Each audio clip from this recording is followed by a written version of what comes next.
నమస్తే, welcome to Aadab Hyderabad. ముదిరాజులకి అన్యాయం జరుగుతూ ఉంది. ముదిరాజులకు కూడా రాజ్యాధికారం రావాలి. మన జరిగినటువంటి పంచాయతీ ఎన్నికల్లో ముదిరాజులు కూడా సర్పంచ్లు, ఉప సర్పంచ్లు ఉన్నారు అని చెప్పి ఇక్కడ ప్రెస్ మీట్ పెట్టడం జరిగింది. ఒకసారి మాట్లాడదాం. అన్న, ముందుగా చెప్పండి, మీ ముదిరాజుల నుండి కూడా సర్పంచ్లు, ఉప సర్పంచ్లు, వార్డు మెంబర్లు కూడా మొన్న ఎన్నికయ్యారు. అండ్ ఒక సైడు బీసీల గురించి కూడా పోరాటం జరుగుతూ ఉంది. దాంట్లో నుండి మళ్ళీ మీరు ముదిరాజులు అని చెప్పి కూడా మీరు ముదిరాజులకు అన్యాయం జరుగుతూ ఉందని చెప్పి కూడా మీరు బయటకు వచ్చి పోరాటం చేస్తూ ఉన్నారు. ఏం చెప్తారు ముందుగా నిన్న ఏదైతే సన్మానం చేసినామో సర్పంచ్ ఉప సర్పంచ్లకు, అదేవిధంగా ఆ వేదిక మీకు వచ్చిన పెద్దలకు, ముదిరాజు సోదరులకు, అదేవిధంగా మీ ద్వారా వాళ్లకు ధన్యవాదాలు చెప్తున్నాం. ఎందుకంటే మీరు చెప్పినట్టుగా తెలంగాణ రాష్ట్రంలో కులగణన జరిగిన తర్వాత గతంలో కూడా మా వారు చాలామంది మనదే హైయెస్ట్ జాతి అని చెప్పేవారు. కానీ ఎవరు కూడా దాన్ని ఇది చేసలే. కాంగ్రెస్ ప్రభుత్వం వచ్చిన తర్వాత, సీఎం రేవంత్ రెడ్డి అయిన తర్వాత, కులగణన చేసిన తర్వాత ఖచ్చితంగా హైయెస్ట్ పాపులేషన్ ముదిరాజు జాతి అని తెలిపిన తర్వాత మేము కూడా గతంలో నుంచి మా పెద్దలు ఎంతోమంది కార్యక్రమాలు తీసుకోవడం జరిగింది. కానీ ఎవరు అంతలా వాళ్ళు వీడియోగా తీసుకోవడం వల్ల మాకు న్యాయం జరగలేకపోయింది. కానీ ఇప్పుడు మేము అందరం కలిసి ఒక సమన్వయ కమిటీ ఏర్పాటు చేసుకొని అటు బీఆర్ఎస్ కానీ, కాంగ్రెస్ కానీ, బీజేపీ కానీ, ఇంకా మిగతా ఏ పార్టీలైనా అందరం ఒక ప్లాట్ఫామ్కి రావాలని అనుకోవడం జరిగింది. దాని విజయవంతంగా నిన్న మీరు చూసిరు. ఖచ్చితంగా మా వాళ్ళు ఇంకా కొంతమంది అనివార్య కారణాలతో రాలేరు. వాళ్ళు కూడా అందరూ ఒక ప్లాట్ఫామ్కి వచ్చి మా ముదిరాజు జాతికి ఏదైతే నష్టపోయినామో ఒక 50-60 సంవత్సరాల నుంచి, ఏదైతే డి నుంచి ఏకు దాని 2009లో రాజశేఖర రెడ్డి గారు కాంగ్రెస్ ప్రభుత్వం ఉన్నప్పుడు ఇచ్చిన తర్వాత కొద్దిగా అనివార్య కారణాల వల్ల వేరే వాళ్ళు కోరుకోవడం ఆగింది.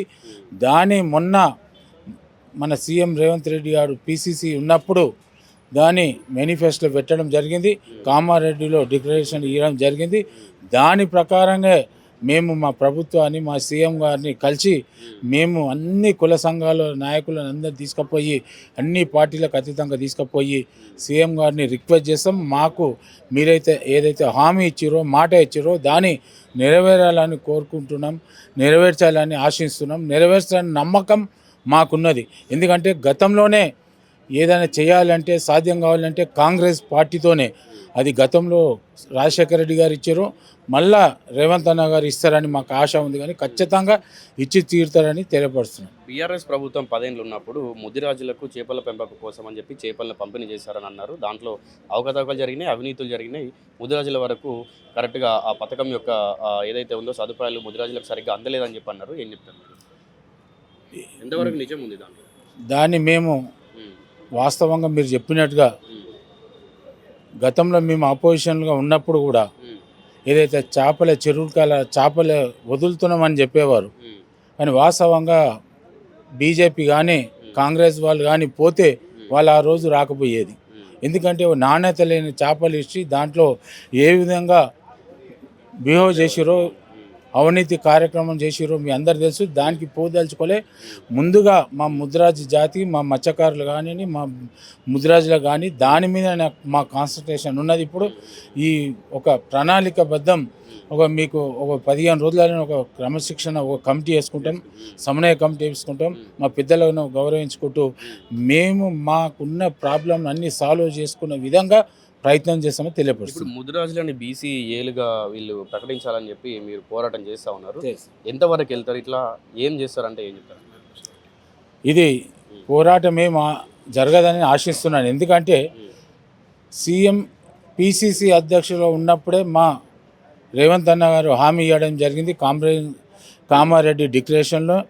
ఎందుకంటే ఈరోజు సీఎం అయిండు, ఖచ్చితంగా అందరి ముఖ్యమంత్రులు లేక కాదు, ఏదైతే మాట ఇస్తాడో మాట తప్పకుండా నిర్వహించే రేవంత్ రెడ్డి గారు మా నమ్మకం మాకుంది. అందుకే సాగుతున్నాం. ఒక విషయం చెప్పండి, ఈ 2 ఏళ్ళ కాంగ్రెస్ పాలన గురించి ఏం చెప్తారు? బ్రహ్మాండంగా ఉన్నాయి. ఈరోజు సన్నబియ్యం కానీ, రేషన్ కార్డు కానీ, ఇందిరమ్మ ఇండ్లు కానీ, ప్రతి ఒక్క ఫ్రీ బస్సు కానీ, కరెంటు కానీ అన్నీ కూడా మేము చేస్తున్నాం. కానీ ఇంకా కూడా మాకు సమయం ఇంకా 3 ఏళ్ళు ఉంది. ఏవైతే చేయలేరో అవి కూడా చేసి తీరుతారని మాకు ఆశాభావం. సో రైట్, ఇది మొత్తంగా కూడా ముదిరాజులకి వీళ్ళు ఖచ్చితంగా కూడా రేవంత్ రెడ్డి మాకు ఇచ్చినటువంటి పీసీసీ ప్రెసిడెంట్గా ఉన్నప్పుడే మాకు మాటలు ఇచ్చాడు, అవన్నీ కూడా నెరవేర్చారనే నమ్మకం కూడా మాకు ఉందని కూడా చెప్తున్నారు. సో ఇట్లాంటి మరిన్ని వీడియోస్ కోసం మన ఛానల్ సబ్స్క్రైబ్ చేసుకోవడం మర్చిపోకండి.